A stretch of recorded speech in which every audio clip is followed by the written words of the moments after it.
Hey, what's going on, everybody? Brent Hyden here, coming at you on this Friday morning, talking 7 games around the NBA. Before we hop into the games, your quick reminder, please make sure you're hitting that like and subscribe button down below. If you're not already following me on Twitter or not already subscribed to my projection package, which includes daily breakdowns, Discord chat, and all that good stuff, you can head over to my Patreon page, patreon.com/Brent Hyden. There is a link in the description down below, and take advantage of the monthly offers that I have available over there. Or if you would rather do a one-time price that would carry you all the way through the playoffs, you can do that. You can send me a direct message over on the Twitter machine and get access that way. 50% off now that we are 50% through the season. But we are going to hop straight into the slate here. I'm going to talk about Memphis at Boston here first, a game that's not terribly appealing. Because, well, it's Memphis and Boston. A 206 over under, Boston 10.5 point favorites in this game. Parsons, Dylan Brooks, and Kyle Anderson all going to be out for this game. Statistically speaking, the Memphis side of this game, not terribly appealing. Mike Conley is in a somewhat overrated spot. I highlighted this last time these teams played. Mike Conley actually was kind of set up for success here because we have seen Boston allow a really high field goal percentage in the paint. They're allowing opponents to shoot 46.1% in the paint. They really struggle against guards that can drive into the paint and hit their shots there. Mike Conley leads the team in drives at 13.1 per game. He actually had a really strong outing against Boston last time these teams faced off. 9 of 22 from the floor, 49 fantasy points in that game. Just took a ton of shots. I like him in tournaments, especially at that 7K price tag. He's 8K on FanDuel. That's a little less appealing, but I'm perfectly fine with him if you want to get some exposure there. You can look at Marc Gasol. Recent level of play, really concerning. I think he's still dealing with that injury. Obviously struggled the last couple of games. Still has upside.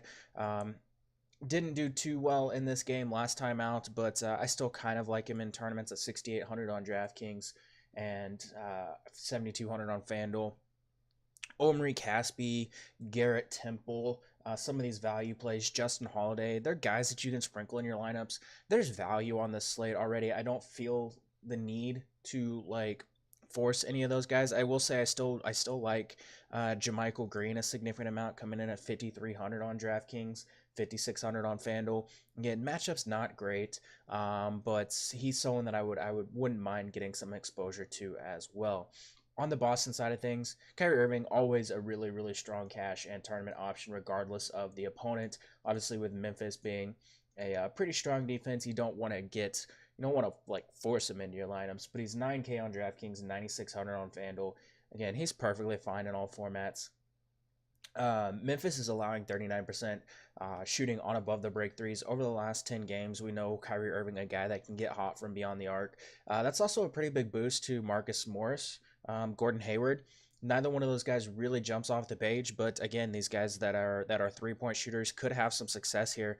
Marcus Morris coming in at 5,200 on DraftKings, 4,900 on FanDuel, a really strong cash option, I think, on this spot. Has struggled over the last couple of games, but that's been kind of uncharacteristic. Has shot really poorly. I would expect that to improve. Obviously, he's shooting 44 or 49% from the floor, 45% from three. Has shot really poorly from the floor recently. I do kind of like Marcus Morris in cash and tournaments. You can even look at Marcus Smart. He's taken a ton of his shots from beyond the arc. Obviously, it's Marcus Smart.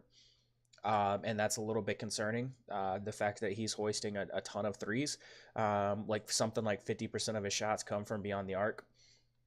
He has upside, steals, blocks. Memphis has really struggled against shooting guards recently. They're let's see.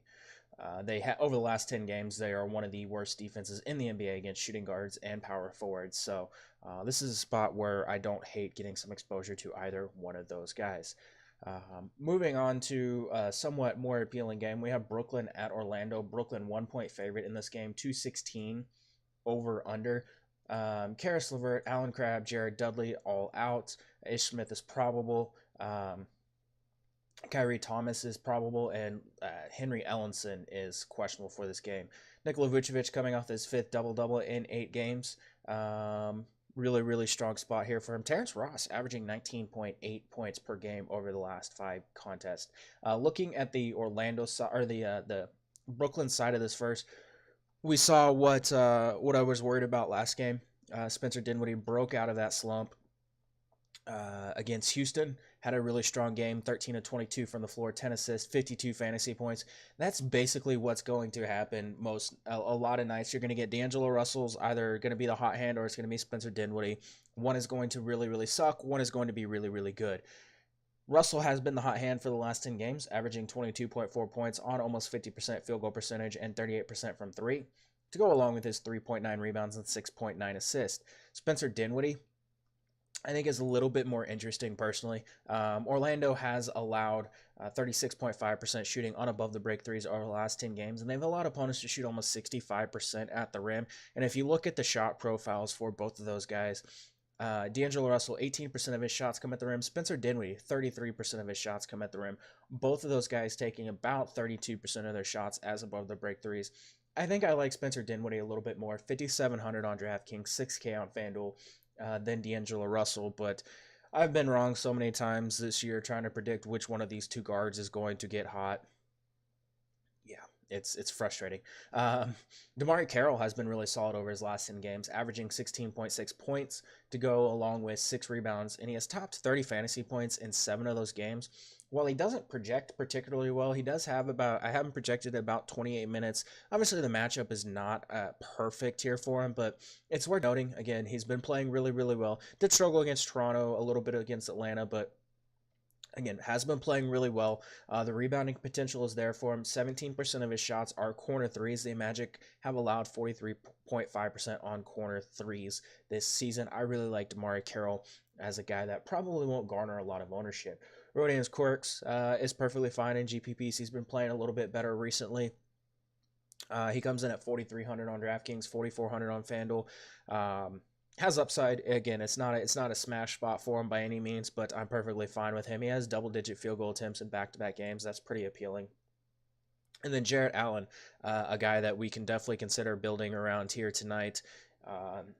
He's 6,100 on DraftKings, 7,200 on FanDuel. Rebounding has been there for him. Obviously, we saw him pull down 24 rebounds against Houston. Played 43 minutes. I don't expect him to play that many minutes. Obviously, that was an overtime game as well. But the fact that his minutes are trending up and the fact that Nikola Vucevic is a traditional big, doesn't spread the floor a whole lot, I think Jarrett Allen is a pretty strong cash and tournament option. Probably going to be popular here tonight. Looking at the Orlando side of things, oh, I forgot Joe Harris. Joe Harris is just a guy. 4,900 on DraftKings, 5,200 on FanDuel. He's consistently getting 20-plus fantasy points most nights, and I'm completely fine with him in cash and tournaments. But yeah, he's just a guy. On the Orlando side of things, Nikola Vucevic, I'm hitting that lock button. I hate that word. I hate calling anybody a lock. That just the concept of a lock or a must-have just drives me absolutely crazy because it prevents flexibility when you're building your lineups. If you're like, I have to get this guy, I have to force this guy no matter what. He said he's a lock, you must have him. I can't change anything about my lineup. I have to have this guy. It drives me crazy. Vucevic leads the team in usage at 27%. It's a smash spot. Centers against Brooklyn. It's just everybody knows he just plays centers against Brooklyn. I don't care what his ownership's going to be. 9,400 on DraftKings. I'm just plugging him in. If you're building a bunch of lineups, obviously you can fade him in some of those lineups. I wouldn't have 100% exposure to him if you're building 150 lineups. I wouldn't do it if you're building 10 lineups. But at 9,400 on DraftKings, 9,500 on FanDuel, he's going to feast. I like Aaron Gordon as a GPP play. 17% of his shots come in the paint. Brooklyn has allowed almost 52% shooting in the paint. Terrence Ross, as I mentioned, has been really, really good of late. This is a pretty good spot here for him. 5,400 on DraftKings. He's 5,400 on FanDuel as well. Just more of a cash guy, but has shown some upside recently, and that's pretty appealing. And then DJ Augustin, Evan Fournier, they're guys that you can obviously get exposure to. I have no issues with either one of them. Evan Fournier, second on the team in usage, still taking a lot of shots, still playing pretty well. Yeah, it's another spot. Brooklyn's like backcourt defense hasn't been terrible, and so that's a little bit concerning. But I'm perfectly fine with him or D'Angelo or DJ Augustin as like a cash option. Moving on to a somewhat unappealing game, Miami at Detroit. Detroit 2-point favorites in this one. Tyler Johnson is questionable, so that's something that we'll need to keep an eye on. 207.5 over under. Kelly Olynyk has really struggled recently, going just 5 of 25 from 3-point range over his last 5 games. There's really not a ton of fantasy value in this game. I will say Hassan Whiteside is a little bit interesting given how bad Detroit has been against opposing centers this season. He's topped 30 minutes in just 2 of his last 10 games, so that's obviously really, really concerning. He's 6,500 on DraftKings, 7,300 on FanDuel. That's really cheap for the upside he has. Detroit giving up 51.6 points in the paint per game, allowing 68.6% shooting at the rim. Whiteside averaging 10.3 points in the paint per game is taking 57% of his shots in the paint. Detroit also bottom 10 defense against centers. They're 20th in defensive efficiency against the position. I really like him in tournaments. You can't use him in cash. You just can't because the minutes may or may not be there. Bam Adebayo can be used as a pivot if you want to use him. 4,700 on DraftKings. He is 5,100 on FanDuel. Did struggle against Milwaukee. Played 23 minutes. That was pretty good to see. Just couldn't connect on any shots. Couldn't really pull down any rebounds. But he does have upside. I kind of like him as a pivot. I will say Derrick Jones Jr. Again, with Jones Jr., James Johnson, Dion Waiters, Kelly Olynyk, the risk you're running is they may not get minutes. We saw Dion Waiters come out and criticize the team because he wasn't really getting the minutes that he wanted to get. He's tired of being patient. The team fined him. This could be a squeaky wheel type situation here with him.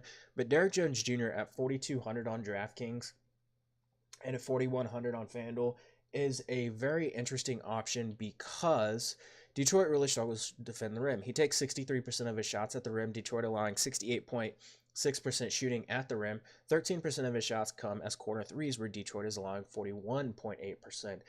I like if he gets into the game and he's playing really well, he's going to get a few extra minutes. I like him in tournaments, maybe even cash. But it's really tough to trust any of those guys because they're on the outside of the rotation. Outside of that, you can look at Justice Winslow, pretty strong cash option. Detroit 25th in defensive efficiency. Josh Richardson, Dwayne Wade, guys that can be sprinkled into cash games. No one from this game really projects to be an extremely good play. Obviously, low total, slower paced, but yeah, they're fine. Like Dwayne Wade's a guy you feel pretty comfortable most nights, going to get you right around 24, 25, 26 fantasy points with some upside. And Josh Richardson, the price is coming down. He's all the way down to 5,900 on DraftKings, 6,400 on FanDuel. Production has been somewhat terrible for the majority of the last few games, not shooting the ball very well. 38% from the floor, 31% from three, but most nights he's going to get you mid to upper 30s in minutes, and 5,900, that's pretty darn appealing. On the Detroit side of this, again, not a terribly appealing spot. I don't hate Blake Griffin in tournaments. Usage rate just shy of 30%. Miami giving up the 11th most fantasy points per game to power forwards.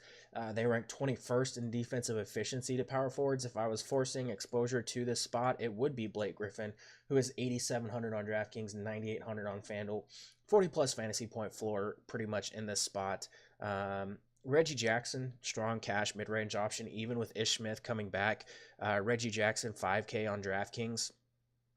He is 5,400 on FanDuel. Jackson taking 24% of his shots in the paint. Miami has struggled to defend the paint over the last 10 games. Opponents shooting 43% in the paint. He's fine. Again, it's just a spot, like 20-plus fantasy points, maybe a little bit more to be expected out of him. Reggie Bullock, 4,400 on DraftKings. 5K on FanDuel, continues to take a ton of shots, play a lot of minutes. Not really doing a whole lot else, but Miami allowing opponents to shoot over 37% from three over the last 10 games. A lot of his shots are from three. So again, someone else you can look at here tonight. Moving on to a little bit more appealing game, Minnesota and San Antonio. Minnesota 1-point favorites in this one, 225 over under. Tyus Jones is out Robert Covington is out. Outside of that, everyone's pretty much healthy. The best place to attack Minnesota is 3-point line. Unfortunately, Spurs not really a heavy 3-point shooting team. That being said, Derek White, Bryn Forbes, very very interesting options. Both guys a little bit point guard, shooting guardy. They kind of split the difference whenever it comes to playing those positions. Minnesota 26th in defensive efficiency of point guards over the last 10 games. A lot of that coincides with Robert Covington getting hurt. 16th in defensive efficiency to shooting guards over that span. I like Derek White a significant amount here. His price has elevated. He's up to 5,600 on DraftKings, 5,900 on FanDuel. Did struggle last game against Dallas, 2 of 4 from the floor. Just didn't get the normal shot attempts that he was getting. Still had some of the peripherals. Again, just didn't really get the shot attempts there. I expect that to change tonight. Outside of that one game, though, like he has one other game where he scored like below 25 fantasy points. I'm pretty comfortable using him in cash or in tournaments because he does have upside. Same with Bryn Forbes, another guy, mid-20s is kind of an expectation with upside. With Minnesota struggling to defend the three-point line, both of these guys could have a decent amount of success here. DeMar DeRozan should be able to put up a really strong game. Leads the team in usage, potential assist, and rebounding chances. Struggled against Minnesota last time these teams faced off. Has struggled against Minnesota both games, but without Robert Covington being there, without I think one of those games was with Jimmy Butler there. But without both of those guys there's just nobody that can really defend DeMar DeRozan. I really, really like him in this spot. Coming in at 7,800 on DraftKings, 8,300 on FanDuel. Timberwolves defense has been absolutely atrocious recently. Just so bad. They gave 89 first half points to Philadelphia last game. That's just insane. So DeMar DeRozan, a really, really, really strong option here tonight. I do like LaMarcus Aldridge. Has struggled the last couple games against Minnesota, but has historically been pretty strong against Karl-Anthony Towns. And then Rudy Gay and Marco Bellinelli. I think Bellinelli is one of my favorite value options on the slate, coming in at 3,800 on DraftKings. He is 4,100 on FanDuel. He's only going to play like 22, 24 minutes each night. He's going to take double-digit field goal attempts when he gets out there. Again, as I mentioned, we want guys that can hit three-pointers against Minnesota. It's what he does. He hits a lot of threes, takes a lot of threes, has top 20 fantasy points in those 4 straight games. Prior to that was really struggling, but averaging right around 22 fantasy points per game in 3 games against Minnesota this season. I really like him as a value option in the spot. And then Rudy Gay, we like small forwards against or we like power forwards against Minnesota. Rudy Gay still going to play limited minutes, coming in at 5,200 on DraftKings, 5,100 on FanDuel.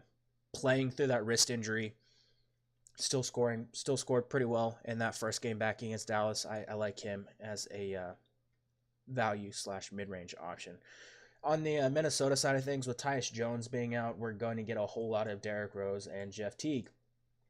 Most of my interest in this game relies around Derrick Rose, Jeff Teague, Karl-Anthony Towns.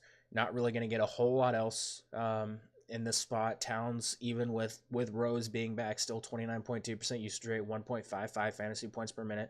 Obviously, that's going to change a little bit with the dynamic if they're spending a lot of the same time on the court together, but this is still a pretty decent spot here for Towns. He's just been matchup proof, and that 1.55 fantasy points per minute is somewhat intriguing here tonight. San Antonio does rank 5th in defensive efficiency to centers. Still a pretty strong tournament option. I'm going to be looking at Nikola Vucevic in cash, like without a doubt, but obviously, again, Towns perfectly fine in tournaments. I like both Derrick Rose and Jeff Teague. Unfortunately, they're the exact same price on both FanDuel and DraftKings, 5,900, 6,200. Rose, 29.3% usage rate, 1.17 fantasy points per minute. Teague's 20% usage rate is less than ideal, but 1.10 fantasy points per minute, still getting a lot of assists. San Antonio obviously does struggle still against point guards. 22nd in defensive efficiency to the position. I think Teague, you can project for a couple extra minutes, given that Rose has just kind of returned from that injury. That being said, Teague also got injured a couple games ago, so like, yeah, I still expect the assist numbers to be there for him. Obviously struggled against Philly. I'm leaning towards Jeff Teague being the better option here. It's one of those situations where either one, um, both guys have similar expectations in the spot. Both guys project very almost identically. Outside of that, Andrew Wiggins tournaments is fine. Taj Gibson, I think, is still a really, really safe cash and tournament option at 4,600. Obviously, we haven't seen Dario Saric completely take over the minutes from Taj Gibson. It's a spot he has scored at least 10 points in 3 straight games. San Antonio does kind of struggle to defend in the mid range. That's where he does all of his work. He's a guy you're going to get like 20 plus fantasy points out of most nights. I'm not really looking anywhere else here from this game. Moving on to, somewhat an unappealing game. Cleveland at Utah. Woohoo!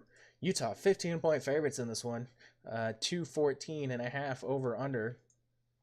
I'm going to need to take a drink before reading off all these injuries.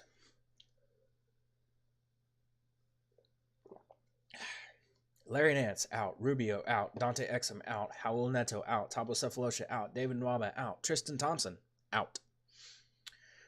Jordan Clarkson has topped 20 points in 4 of the past 6 games. Kyle Korver has been hot, 13 of 24 from three-point range over the past 3 games and is averaging 18 points during that stretch. The Utah side of this game, or the Cleveland side of this game, unfortunately, we have to look here. We have to at this point because, well, there's going to be value. With Tristan Thompson being out with no Larry Nance, Ante Zizic is going to play a lot of minutes. Obviously, the matchup sucks. Going up against Utah, they don't give up a lot of rebounds. They don't give up a lot of fantasy points to centers. The matchup is terrible, but Ante Zizic is 3,700 on DraftKings. That's all I got. 28, 30, maybe 32 minutes out of Ante Zizic at 3,700. Yeah, that's the nicest thing I can say about anything from Cleveland today. He's going to be hella popular. Cash, sure, excellent value. Tournaments, if you want to fade him, feel free. But yeah, Ante Zizic, pretty strong option here tonight. I do want to get some exposure to the three-point shooters here, which means Jordan Clarkson, Alec Burks, Rodney Hood, I guess Chetty Osman. Rodney Hood's still going to be limited. 26 minutes is what I currently have him projected at. This is basically where he's been at recently. Alec Burks, Jordan Clarkson, the guys that I do have a little bit more interest in. About 30% of their shots are above the break threes. Utah allowing 36% shooting on three-pointers this season. We saw Alec Burks actually put up a pretty strong game against Utah last time these teams faced off. 29 minutes, 6 of 13 from the floor, 26 fantasy points. It is a revenge game for Alec Burks, so that's something to keep an eye on. Again, 4,800. Jordan Clarkson, the usage off the bench, like right around 30% again. Has scored at least 20 points in 4 of his last 6 games. That's appealing here. Did struggle a little bit against Utah last time these teams played.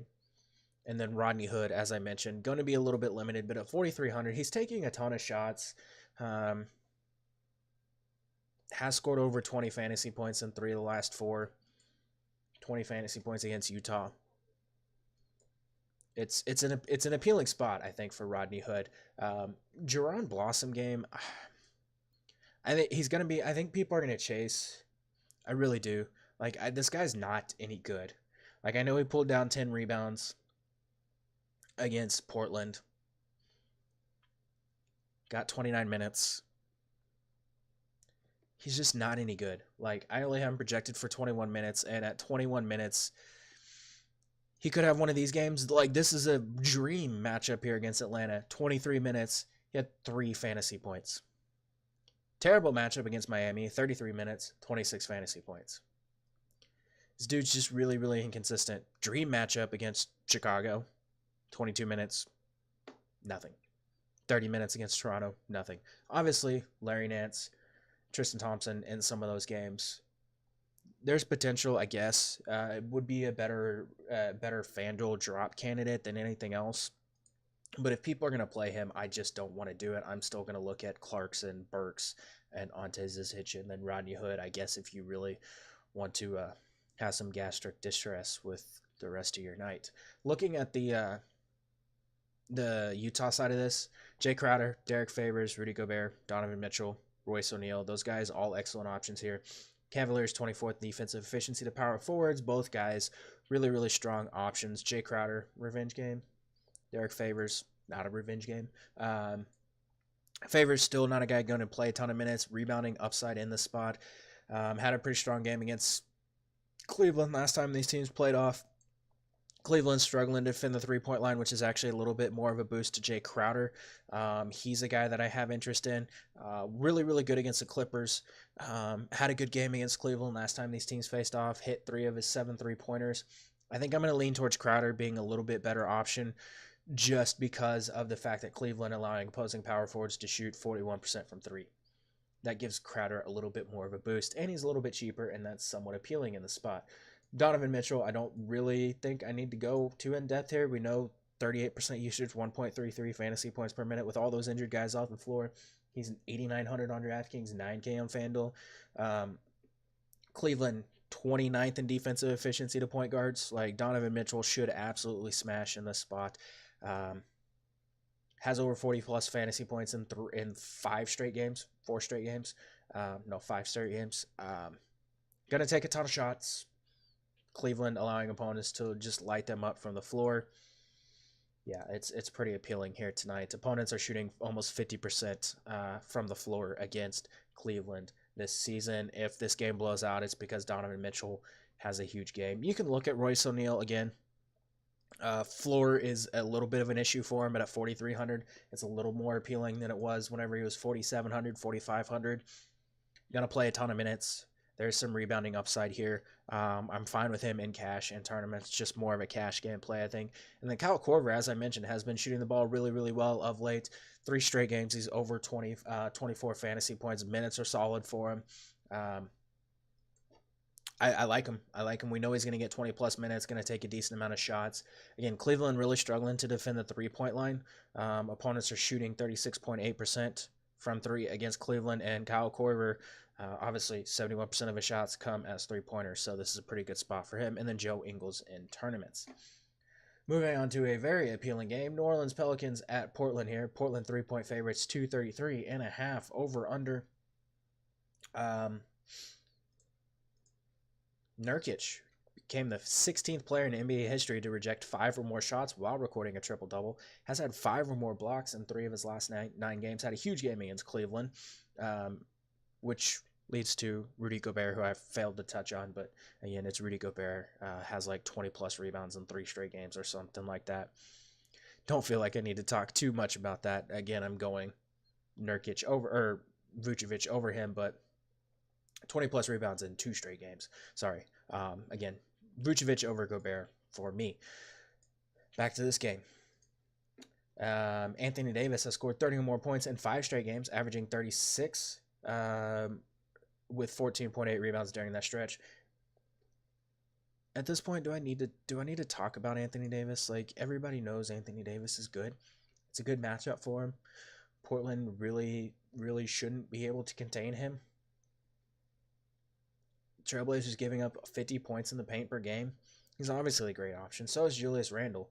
Portland 25th in defensive efficiency to power forwards, giving up 22 points, 11.3 rebounds per game to the position.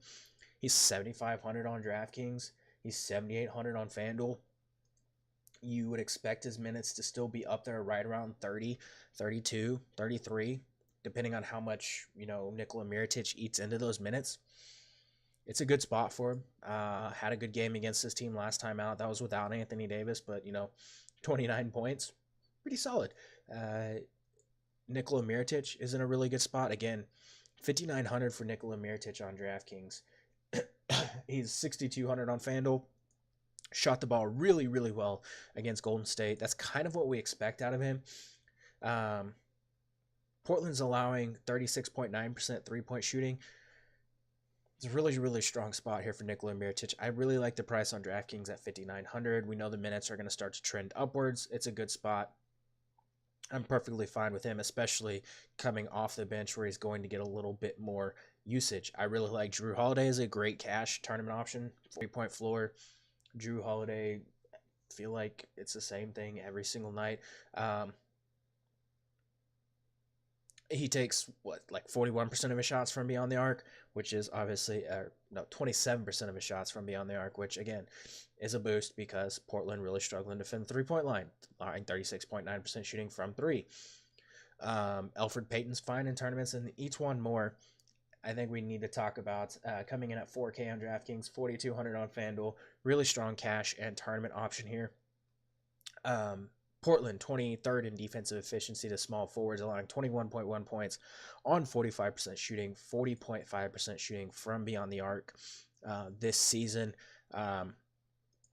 That price is just really appealing. I know he's been really, really inconsistent. Clippers game was a really good spot for him. Minnesota game was a really good spot for him. He really struggled in both of those games. Cleveland was a pretty good spot for him. He struggled in that game. But if he's going to get, potentially double-digit field goal assists, he has upside. He has 24, 25 fantasy point-ish floor in this matchup. Had 24 points on 7 of 12 shooting against Portland last time these teams faced off. I really like getting some each one more exposure in this spot. On the Portland side of things, Damian Lillard has topped 40 fantasy points in 4 straight games, has put up at least 20 field goal attempts in 2 of those games. Really solid matchup here for him. He's still affordable. I really like the spot here for Damian Lillard. Cash tournaments at 8,600 on DraftKings, 9,800 on FanDuel.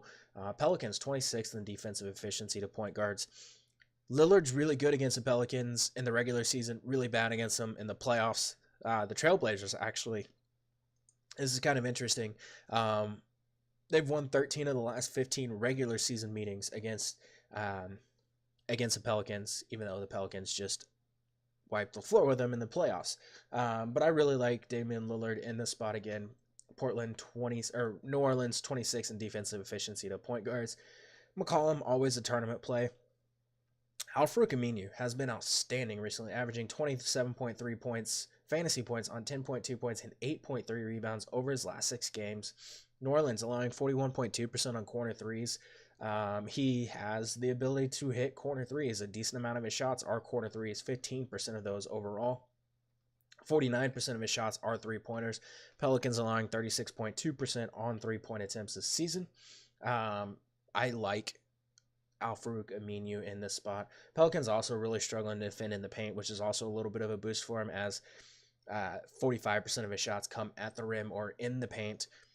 It's just he's been really, really consistent recently. Like over the last 10 games, has not fallen below 20 fantasy points in any of those, and I think it's something like his last 12 or 14 games or something like that. He's been above 20 fantasy points. It's just a really good spot. He continues to play a decent amount of minutes. Rebounding upside, block steals upside is there. Had a really strong game against this team last time out. Obviously, Anthony Davis didn't play, but he's a core option for me at that $5,300 price tag on DraftKings, $5,800 on FanDuel. Obviously, Yusuf Nurkic, don't really need to go too in depth here. It's a good spot for him. He's been playing really, really well. Again, it comes down to I like Vucevic more. I think I like Gobert a little bit more.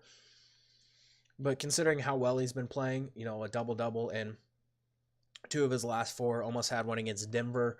That triple-double, he does have the potential to notch another one. It's a good spot for him. I really like him in tournaments. And then you can look at Zach Collins. Evan Turner, I think, is interesting, especially if Mo Harkless is out.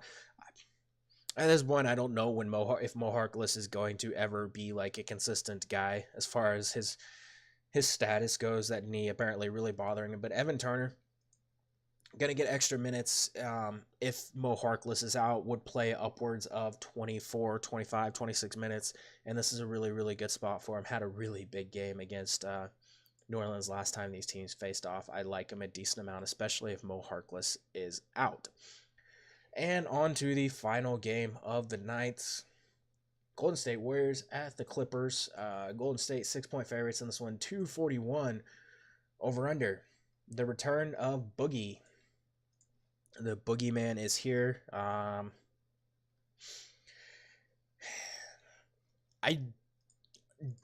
genuinely have no clue what what to expect out of DeMarcus Cousins in the spot. Don't know what his minutes are going to be.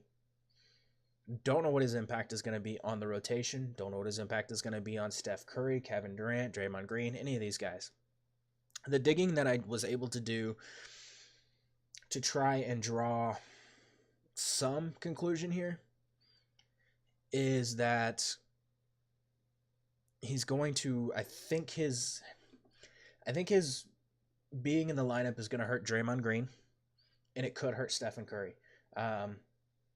When I went back and looked at what he has done as far as some of his previous statistics, with the Pelicans last year, limited sample obviously because he didn't play the entire season, he had a 55% assist rate. That being said, a large portion of his shots were also assisted on.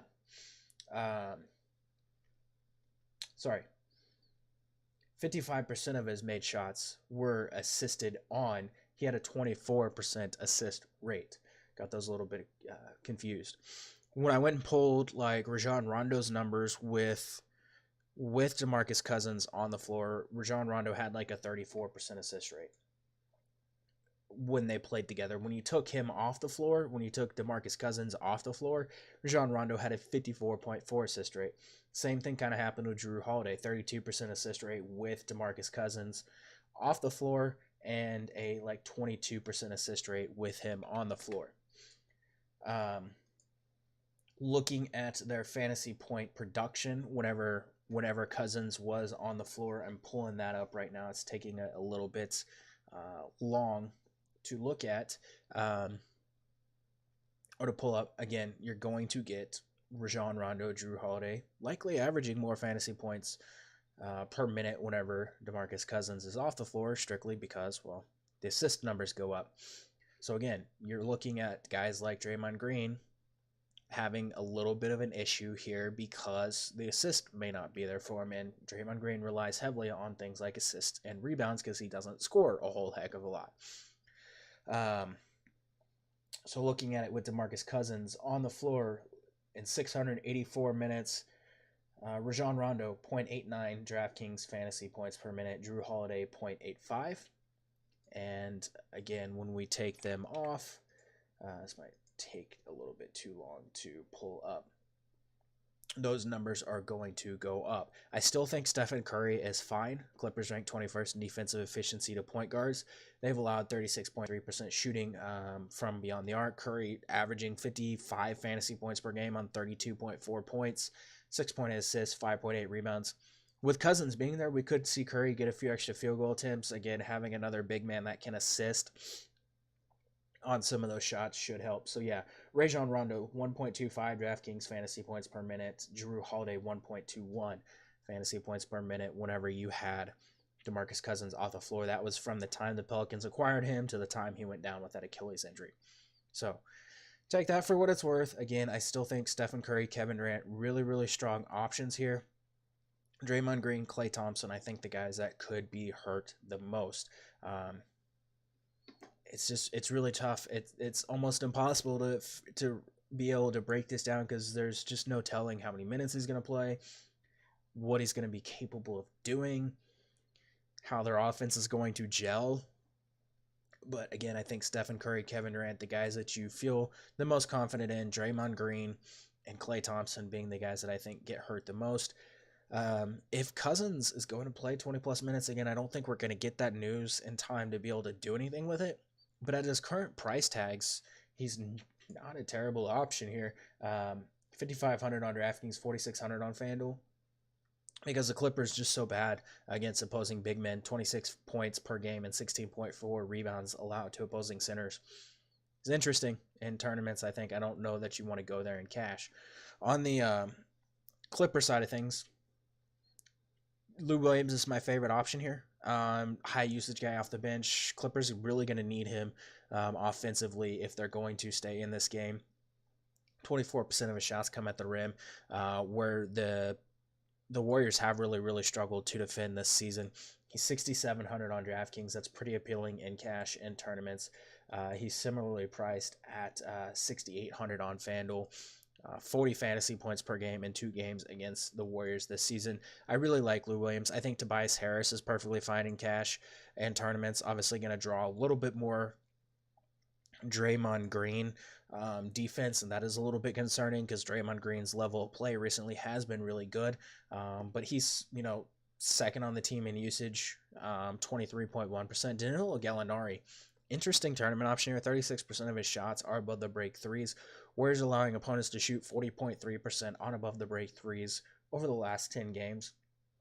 6,700 on DraftKings, 7,200 on FanDuel is a really, really, really interesting tournament option here. I don't hate looking at Patrick Beverley, Montrezl Harrell, Avery Bradley, the rest of these guys.